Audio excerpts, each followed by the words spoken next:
Bayangkan guys, anaknya kaisar masih 13 tahun, nggak tahu apa-apa, dibunuh. Taja ni hao, namaku Intan, selamat datang di channel aku, Dynasty. Hai guys, ini kan video pertama aku, jadi aku mau cerita background yang nanti bakal menjadi basic video-video aku berikutnya. Buat yang belum tahu, channel Dynasty ini channel yang berisi tentang sejarah-sejarahnya Cina ya. Nah, yang aku ceritakan sekarang ini pergantian dari dynasty ke dynasty. 5000 tahun ini guys. Jadi ceritanya panjang banget, dan karena ceritanya panjang banget, aku bagi 2 sesi ya. Jadi hari ini separuh, besok separuh. Daripada kalian tidur di tengah jalan ya toh. Berawal dari zaman Neolitik.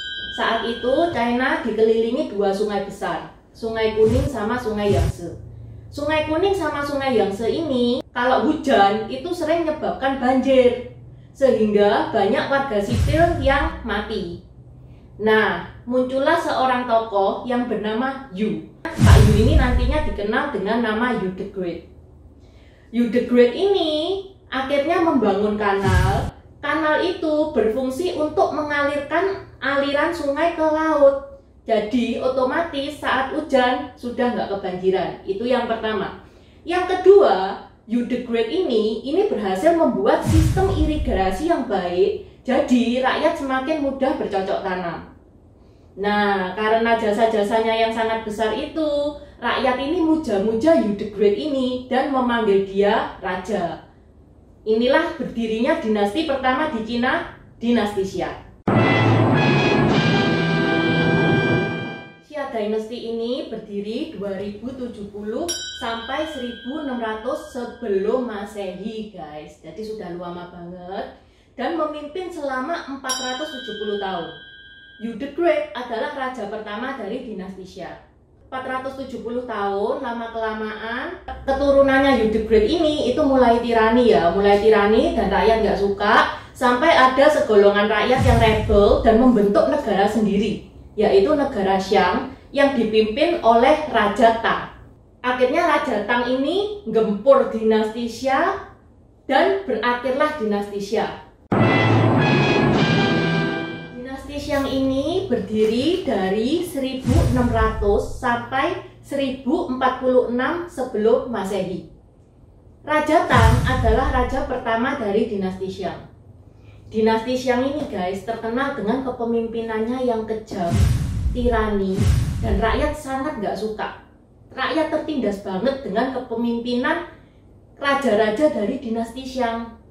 Sampai akhirnya ada negara tetangga, cuma negara kecil guys, negara Zhou. Pemimpinnya adalah Raja Wen. Raja Wen ini mau menundukkan dinasti Xiang hanya dengan 50 tentara saja. Nah, nggak mungkin ya kan, dinasti Xiang ini negara yang besar. Masa bisa hanya dengan 50 tentara saja, masa bisa menundukkan? Karena saking bencinya rakyat dari dinasti Xiang kepada pemimpinnya, Raja Wen ini mendapat bantuan dari warga dinasti Xiang sendiri. Sehingga singkat cerita, Raja Wen ini menang, runtuhlah dinasti Xiang, dan ini berdirinya dinasti ketiga di Cina, dinasti Zhou. Dinasti Zhou ini berdiri dari 1046 sampai 256 sebelum Masehi. Dan dinasti Zhou ini memerintah terlama guys, 790 tahun. Dan di dinasti Zhou ini banyak lahir tokoh-tokoh terkenal kayak Lao Tzu, Confucius, Sun Tzu. Bagi yang nggak tahu mereka itu siapa, nanti untuk nextnya aku bahas ya, untuk kedepannya aku bahas. Terus lama-kelamaan guys, dinasti Zhou ini pecah sehingga bentuk negara kecil-kecil. Ini yang dinamakan Warring State Period. Warring State Period ini berdiri dari 426 sampai 221 sebelum Masehi. Kenapa kok dinamakan Warring State Period? Karena saat ini perang mulu. Jadi kalau misalkan ya kalian juga penggemar serial-serial drama, kan kadang-kadang loh ini kok dalam satu kisah negara rajanya aja banyak. Dalam satu kisah rajanya kok cuma satu. Nah, mungkin yang rajanya banyak itu latar belakangnya, backgroundnya ini ya di Waring State period ini. Jadi memang sering banget terjadi peperangan di situ. Sampai akhirnya ada negara Shin. Di negara Shin ini muncullah satu tokoh yang bernama Jin Sewang. Jin Sewang ini dia negaranya kuat banget sampai akhirnya berhasil mempersatukan Cina lagi menjadi dinasti Shin. Dinasti Shin ini berdiri dari 221 sampai 207 sebelum Masehi. Nggak lama guys, cuma 15 tahun. Raja pertama dinasti Shin adalah Jin Sewang. Jin Sewang ini salah satu tokoh penting di Cina yang nanti kedepannya juga bakal aku bahas dia ini siapa. Dia ini pendiri Great Wall guys. Great Wall pertama kali dibuat ya di tahun ini. Dan Jin Sewang ini tirani banget, jahat banget. Rakyat ini nggak suka. Sampai akhirnya muncullah seorang tokoh petani nih guys, namanya Liu Bang. Dia bekerja sama dengan raja dari negara Chu untuk menghancurkan dinasti Shin. Singkat cerita, dinasti Shin ini hancur, terbitlah dinasti Han. Dinasti Han ini berdiri dari 202 sampai 220 setelah Masehi. Dan Liu Bang adalah kaisar pertama dari dinasti Han. Loh, Cik Intan, kenapa kok Liu Bang jadi kaisar? Kan Liu Bang ini backgroundnya seorang petani. Kan tadi Cik Intan bilang kalau Liu Bang itu kerjasama dengan raja dari negara Chu. Kenapa kok bukan si raja itu yang jadi kaisar? Sabar ya guys. Nanti untuk kedepannya, next videonya aku akan cerita juga siapa Liu Bang ini. Nah, Liu Bang ini setelah jadi kaisar, dia langsung menghapuskan perbudakan, menghapuskan kerja paksa. Dia sudah belajar dari dinasti sebelumnya ini guys. Sehingga dinasti Han ini sangat dicintai rakyat. Dan ini adalah Golden Age-nya Cina. Dinasti yang Golden Age-nya Cina. Tahun 188, kaisar dari dinasti Han saat itu adalah Kaisar Ling. Dia sakit keras. Dan apesnya dia cuman punya 2 anak cowok. Yang pertama Liu Bian yang baru berusia 13 tahun. Yang kedua Liu Xie. Liu Xie ini masih berusia 7 tahun.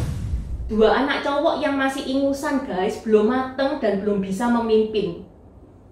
Gimana lagi, mau nggak mau, akhirnya Kaisar Ling ini menyerahkan tahtanya kepada Liu Bian. Nah, di suatu sisi ada jenderal perang yang sangat tamak, yaitu Dong Zhuo. Begitu dia mendengar kabar Kaisar Ling ini meninggal, dia langsung menyerbu ke istana. Singkat cerita, dia menyuruh Liu Bian, si kakaknya ini, untuk menyerahkan tahta ke Liu Xie, adiknya yang berusia 7 tahun itu. Ya dikasihkan dong, takut dong, masih 13 tahun. Setelah dia kasihkan tahta ke adiknya, dibunuhlah itu Liu Bian. Bayangkan guys, anaknya kaisar masih 13 tahun, nggak tahu apa-apa, dibunuh. Nah terus kenapa sih Liu Xie ini kok nggak dibunuh sama Dong Zhuo? Liu Xie ini dibesarkan oleh ibu suri Dong.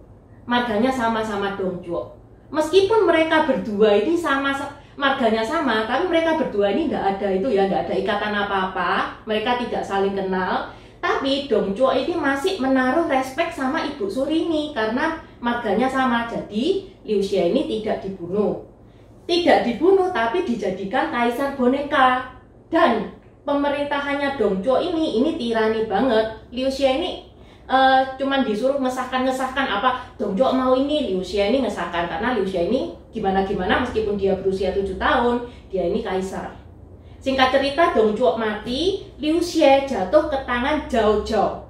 Zhao Zhao ini salah satu tokoh di Three Kingdom. Three Kingdom ini kisahnya fenomenal banget guys. Sampai sekarang banyak yang tokoh-tokohnya itu banyak masih dipuja. Tokoh-tokohnya Three Kingdom masih dipuja. Dan Three Kingdom ini ceritanya seru banget.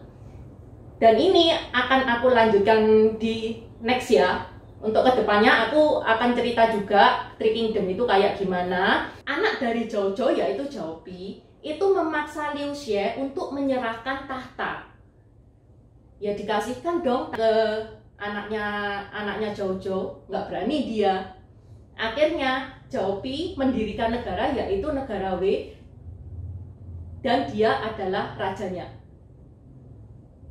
Berakhirlah dinasti Han. Dan ini kita mau start mulai Three Kingdom. Zamannya Three Kingdom. Nah, ini aku sampaikan nextnya ya guys ya. Hari ini sampai di sini dulu. Terima kasih sudah menonton. Terima kasih udah nonton channel ini sampai habis. Dukung aku terus berkarya dengan klik subscribe dan bunyikan lonceng di bawah ya guys.